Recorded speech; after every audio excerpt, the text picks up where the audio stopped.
in my humble opinion, the single most important biochemical reaction, especially to us, is cellular respiration. And the reason why I feel so strongly about that is because this is how we derive energy from what we eat, or from our fuel, or if we want to be specific, from glucose. At the end of the day, most of what we eat, or at least carbohydrates, end up as glucose. In the future videos, I'll talk about how we derive energy from fats or proteins. But cellular respiration, let's go from glucose to energy and some other byproducts. And to be a little bit more specific about it, let me write the chemical reaction right here. So the chemical formula for glucose, you're going to have 6 carbons, 12 hydrogens, and 6 oxygens. So that's your glucose right there. So if you had 1 mole of glucose, let me write that. That's your glucose right there. And then to that 1 mole of glucose, if you had 6 moles of molecular oxygen running around the cell, then, and this is kind of a gross simplification for cellular respiration. I think you're going to appreciate over the course of the next few videos that one can get as involved into this mechanism as possible. I think it's nice to get the big picture. But if you give me some glucose, if you have 1 mole of glucose and 6 moles of oxygen, through the process of cellular respiration, and so I'm just writing it as kind of a big black box right now. Let me pick a nice color. So this is cellular respiration, which we'll see is quite involved, but I guess anything can be if you want to be particular enough about it. Through cellular respiration, we're going to produce 6 moles of carbon dioxide, 6 moles of water, and this is the key, this is the super important part, and we're going to produce energy. We're going to produce energy, and this is the energy that we're going to that can be used to do useful work, to heat our bodies, to provide electrical impulses in our brains, whatever energy, especially a human body needs, but it's not just humans. It's provided by this cellular respiration mechanism. And when you say energy, you might say, "Hey, Sal, in the last video, didn't you just?" Well, if that was the last video you watched, you probably saw that I said that ATP is the energy currency. For biological systems. And so you might say, hey, well, it looks like glucose is the energy currency for biological systems. And to some degree, both answers would be correct. But to just see how it kind of fits together is that the process of cellular respiration, it does produce energy directly, but that energy is used to produce ATP. So if I were to break down this energy portion of cellular respiration right there, some of it would just be heat, it just warms up the cell, and then some of it is used, and this is what the textbooks will tell you. The textbooks will say it produces 38 ATPs that can be more readily used by cells to contract muscles or generate nerve impulses or do whatever else, or grow or divide or whatever else the cell might need. So really, cellular respiration, to say it produces energy, a little disingenuous. It's really the process of taking glucose and producing ATPs with maybe heat as a byproduct, but it's probably nice to have that heat around. We need to be reasonably warm in order for our cells to operate correctly. So the whole point is really to go from glucose, from 1 mole of glucose, and the textbooks will tell you, to 38 ATPs. And the reality is this is in kind of the ideal circumstances that you'll produce 38 ATPs. I was reading up about it a little bit before doing this video. And the reality is, depending on the efficiency of the cell in performing cellular respiration, it'll probably be more on the order of 29 to 30 ATPs, but there's a huge variation here, and people are really still studying this idea. But this is all cellular respiration is. In the next few videos, we're going to break it down into its kind of constituent parts, and I'm going to introduce them to you right now, just so you kind of realize that these are parts of cellular respiration. The first stage is called glycolysis. Glycolysis, which literally means breaking up glucose. And just so you know, this part, the gly for glucose, or the glyco for glucose, really. the glyco for glucose. And then lysis means to break up. When you saw hydrolysis, it means using water to break up a molecule. Glycolysis means we're going to be breaking up glucose. And in case you care about things like word origins, glucose comes from the gluc part of glucose comes for Greek for sweet, and glucose is indeed sweet. And then all sugars, we put this os ending, so that just means sugar. So you might think it's kind of a redundant statement to say sweet sugar, but there are some sugars that aren't sweet. For example, lactose. Milk, it might be a little bit, but when you actually digest lactose, then you can turn it into an actual sweet sugar, but it doesn't taste sweet like glucose or fructose would or sucrose would taste. But anyway, that's an aside. But the first step of cellular respiration is glycolysis, breaking up of glucose. And what it does is it breaks up the glucose from a 6-carbon molecule. So it literally takes it from a 6-carbon molecule. Let me draw it like this. A 6-carbon molecule that looks like this, and it's actually a cycle. Let me show you what glucose actually looks like.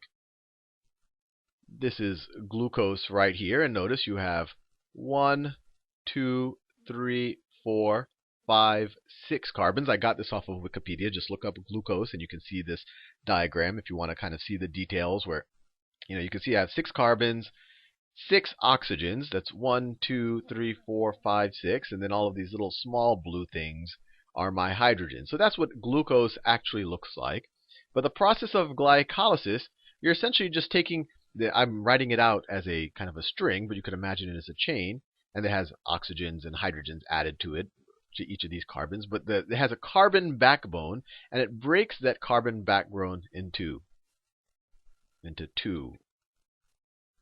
That's what glycolysis does, right there. So you've kind of lysed the glucose and each of these things. And I haven't drawn all the other stuff that's added onto that. These things are all bonded with other things, with oxygens and hydrogens, whatever. But each of these 3-carbon backbone molecules are called pyruvate. We'll go into a lot more detail on that. But by glycolysis, it by itself generates, it needs 2 ATPs. So it needs 2 ATPs, and it generates 4 ATPs.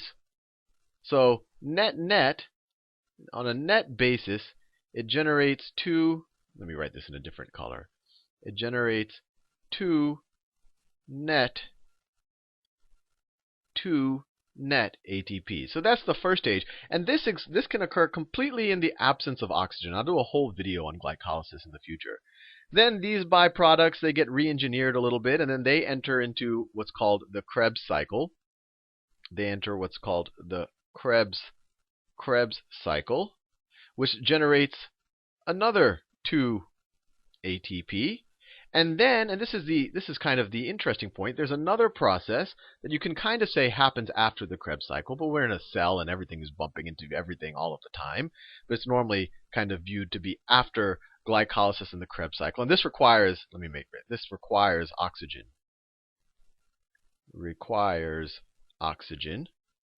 So let me be clear. Glycolysis, this first step, no oxygen required, or doesn't need oxygen. Oxygen, it can occur with oxygen or without it. Oxygen not needed. Oxygen not needed. Or you could say this is called an anaerobic process. This is the anaerobic part of the respiration. Let me write that down too. Anaerobic. Maybe I'll write it down here. Glycolysis, since it doesn't need oxygen, we can say it's anaerobic. You might be familiar with the idea of aerobic exercise. The whole idea of aerobic exercise is to make you breathe hard because you need a lot of oxygen to do aerobic exercises. So anaerobic means you don't need oxygen. Aerobic means it needs oxygen. Anaerobic means the opposite. You don't need oxygen. So glycolysis, anaerobic, and it produces 2 ATPs net. And then you go to the Krebs cycle. There's a little bit of setup involved here, and we'll do the detail of that in the future. But then you move over to the Krebs cycle, which is aerobic. It is aerobic. It requires oxygen to be around. And then this produces 2 ATPs.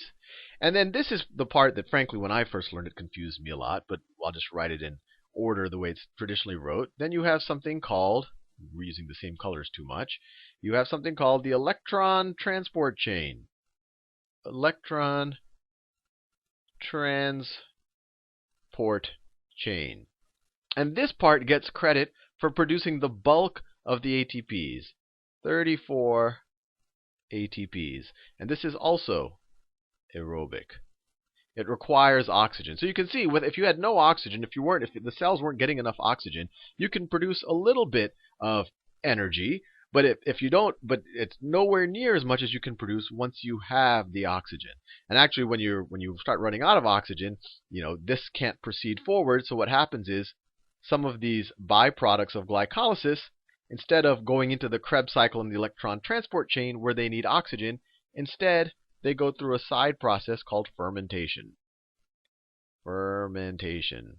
For some organisms, this process of fermentation takes your byproducts of glycolysis and literally produces alcohol. That's where alcohol comes from. That's called alcohol fermentation. And we, as human beings, I guess fortunately or unfortunately, our muscles do not directly produce alcohol. They produce lactic acid. So we do lactic acid fermentation. Let me write that down. Lactic acid. That's humans and probably other mammals. Humans. But other things like yeast will do. So yeast will do alcohol fermentation. Alcohol fermentation. So this is when you don't have oxygen. It's actually this lactic acid that if I were to, sprint really hard and not be able to get enough oxygen, that my muscles start to ache because this lactic acid starts to build up. But that's just a side thing. If we have oxygen, we can move to the Krebs cycle, get our 2 ATPs, and then go on to the electron transport chain and produce 34 ATPs, which is really the bulk of what happens in respiration. Now, I kind of said this as an aside that, to some degree, this isn't fair, because while these guys are operating, they're also producing these other molecules, or they're not producing them entirely, but what they're doing is they're taking, and I know it gets complicated here, but I think over the course of the next few videos we'll get an intuition for it. In these two parts of the reaction, glycolysis and the Krebs cycle, we're constantly taking NAD, all right, is NAD+, and we're adding hydrogens to it to form NADH. And this actually happens for 1 molecule of glucose, this happens to 10 NADs, or 10 NAD pluses to become NADHs. And those are actually what drive the electron transport chain. And I'll talk a lot more about it and kind of how that happens and why is energy being derived and how is this an oxidative reaction and all of that, and what's getting oxidized and what's being reduced. But I just wanted to give due credit. These guys aren't just producing 2 ATPs in each of these stages. They're also producing, actually combined, 10 NADHs, which are then used, which each produce 3 ATPs in an ideal situation, the electron transport chain. And they're also doing it to this other molecule, FAD, which is very similar, but they're producing FADH. Now, I know that all of this is very complicated. I'll make videos on this in the future. But the important thing to remember is cellular respiration, all it is taking glucose and kind of repackaging the energy in glucose and repackaging it in the form of, your textbooks will tell you, 38 ATPs. And if you're taking an exam, that's a good number to write. It tends to, in reality, be a smaller number. And it's also going to produce heat. Actually, most of it is going to be heat. But 38 ATPs, and it does it through 3 stages. The first stage is glycolysis, where you're just literally splitting the glucose into 2. You're generating some ATPs, but the more important thing is you're generating some NADHs that are going to be used later in the electron transport chain.